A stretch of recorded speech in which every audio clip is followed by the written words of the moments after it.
Okay, hi. Hi. I'm Melanie Christmas. This is for EDU 583 linguistics. And today I'm going to give some recommendations to Tiffany. We have feeder schools, and one of the students that I worked with, one of her students, she's her ESL teacher, and decided to do this. I decided to use one of yours because my students feed into your students. I'm in the elementary school, but we have a lot of Somali students. And so I decided that I'd research Somali and then share that with you, and then you research another language to share with me. So, yeah. Okay. So our student we're going to call her Rachel. Rachel is 12 years old. She's in the 7th grade. And Rachel is from Somali. She's from Somalia. She speaks Somali. And so she actually came to the U.S. when she was 4. And her WIDA scores, thank you for those. She has a 6.0 for listening. So she understands everything. She's proficient in listening. And 3.7 for speaking, 5.7 for reading, 3.5 for writing, and her composite score is 4.3. So she's actually doing very, very well. She's almost tested out. So I just wanted to share today some recommendations and things that I researched about the Somali language that I thought were really interesting that might be helpful for you, and it's going to be helpful for me with our Somali kids. Yes. Okay, so you told me early on, Rachel in the classroom was really conscientious, that she works really hard. You said her teachers all report that she is helpful to the other Somali students, and that when she has a question or an issue, something she's confused about, she quickly asks for help, which is typical. I think. Yeah. So in analyzing her speaking sample and her writing sample, I saw some things from my research that I didn't know before. Immediately I went, oh, that's because of her language. Oh, that's because Somali. Oh, that's this. So I'm going to share those things with you. Okay, so let's see. For example, and it's important, I just want to make note of this, it's important, just for the viewers, that we learn about, we learned in our class, that we learn about students' native language from a linguistic standpoint, because now we're both seeing that it really does impact when they're learning English, and especially I notice a lot with the writing, how we can better support them and help them. Right. So, okay. So right off the bat, the Somali alphabet, they actually do use the Latin alphabet like us. Okay. They use all the same sounds or letters written in sounds, except for 3 letters. They do not have P as in party, V as in Victor, or Z as in zebra.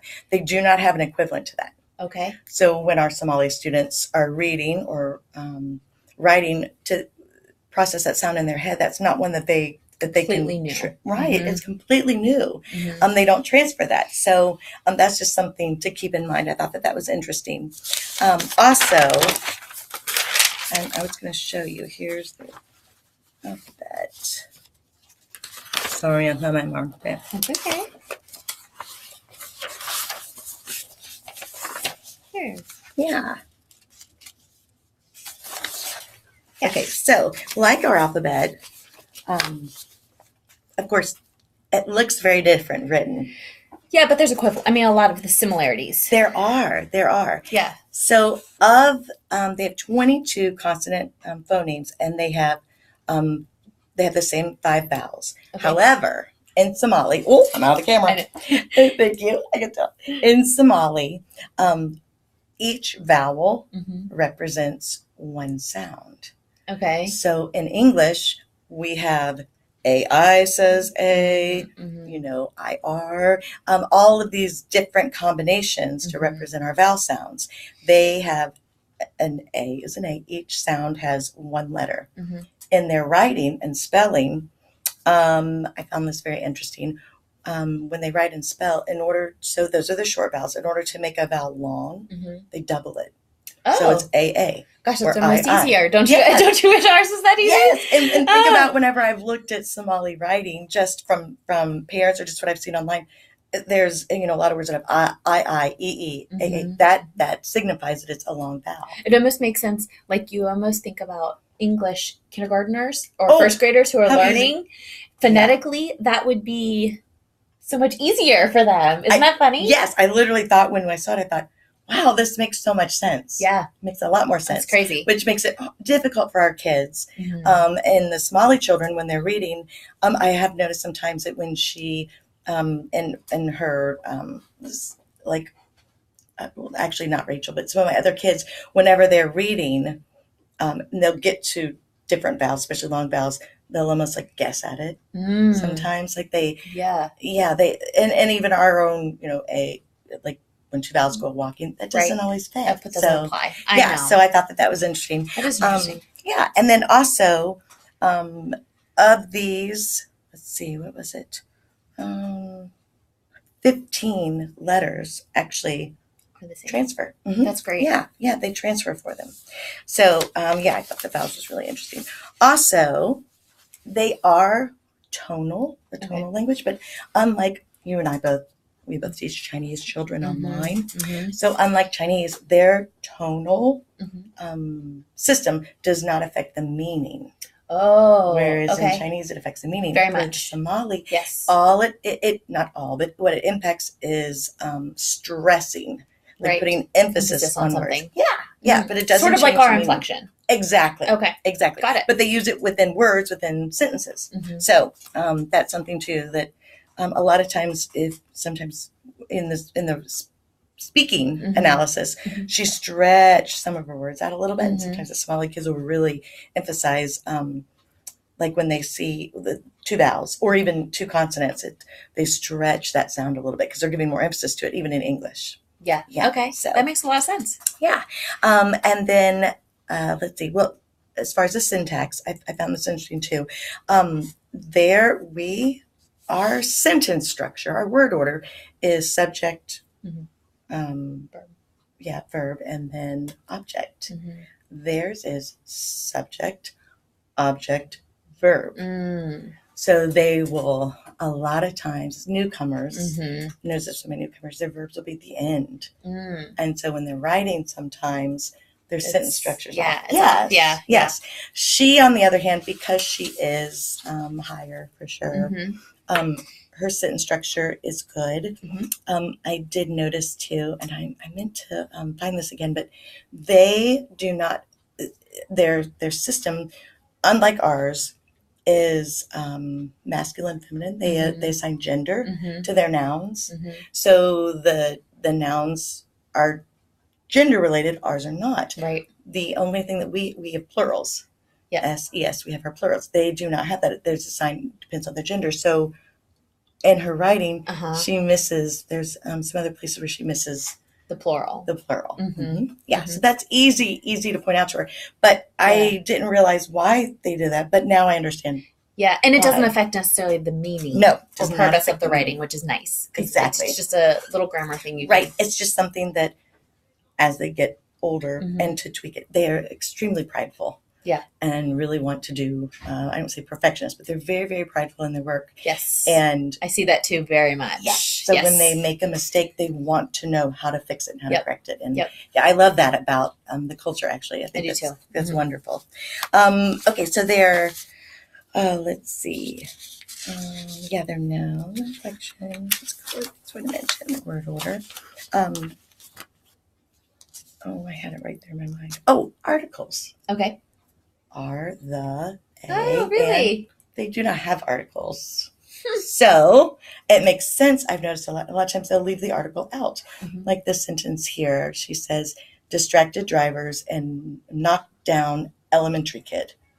Like she forgot the elementary kid. The distracted drivers knocked down an elementary kid. Yes. So a lot of times articles, because they don't exist in Somali, it's just something that we can help a lot of times by mentor text.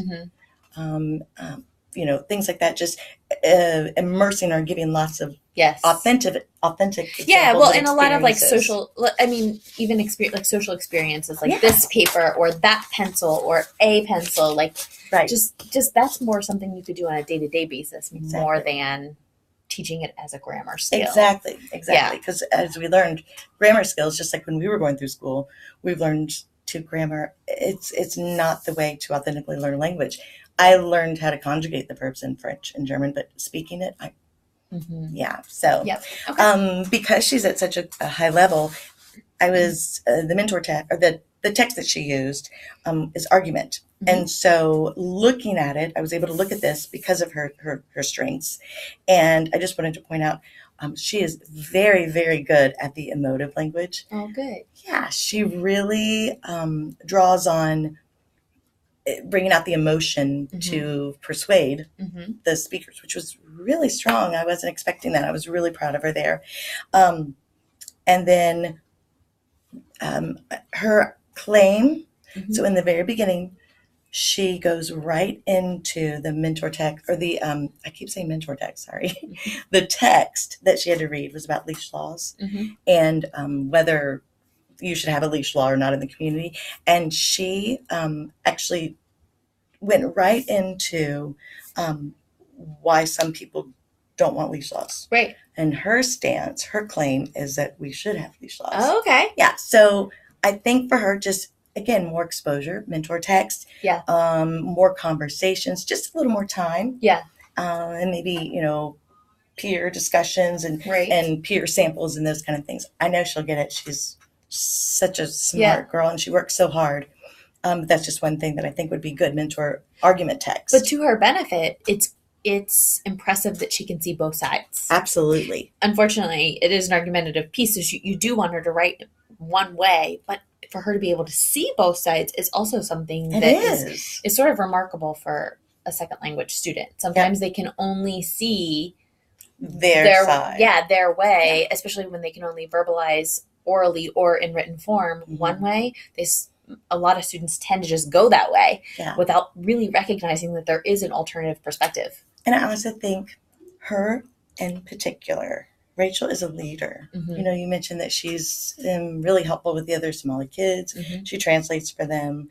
When they struggle, I think that she's a leader. And I think that she has so many great things, obviously, that she brings to her education, but that even in our community, I see her doing some good things in our community. Yeah. For sure. That's awesome. Yeah. So let's see. I think as far as her speaking sample recommendations, honestly, she is the 3.7 that she scored on the Rita having experience. I think that, and also it's been a full year some time since that score. Her speaking based on this sample is very, very good. Even a lot of her accent is not as strong as it had been. Yeah. Yeah. So I just think that she, what I hear in there sometimes is the stressing of the double consonants in the vowels. And it doesn't affect meaning. Nope. And you know what? It's part of her culture. And she is bilingual. And so I hope she doesn't lose that. No, yeah, you don't want them to really, all the time. I hope she doesn't lose that. So let's see. So honestly, I feel like she is right where she should be. Yeah. And as far as recommendations, I feel like she's kind of a sample student of how some great things that are happening in our community, in our education system with EL teachers and classroom teachers. I feel like she is a product of she's benefiting from that. Yeah. Yes. And I feel like she's a great reflection of ways that in our county we're approaching language and approaching things. So I think linguistically, you and I as EL teachers, we can share more about the different languages, but I feel like our county has really taken on the can-do attitude. Right. And the it's best kind practice, of reflected in what her. We're seeing. Yeah. It is, yeah. Yeah, I mean, I won't be surprised if she tests out from this time that she took the access. Oh yes, I wouldn't either. I would expect her to. You guys have done a wonderful job with it. Yeah, it's great. So, yeah, thank you very much for today. No problem. I appreciate it. Thank you. Okay.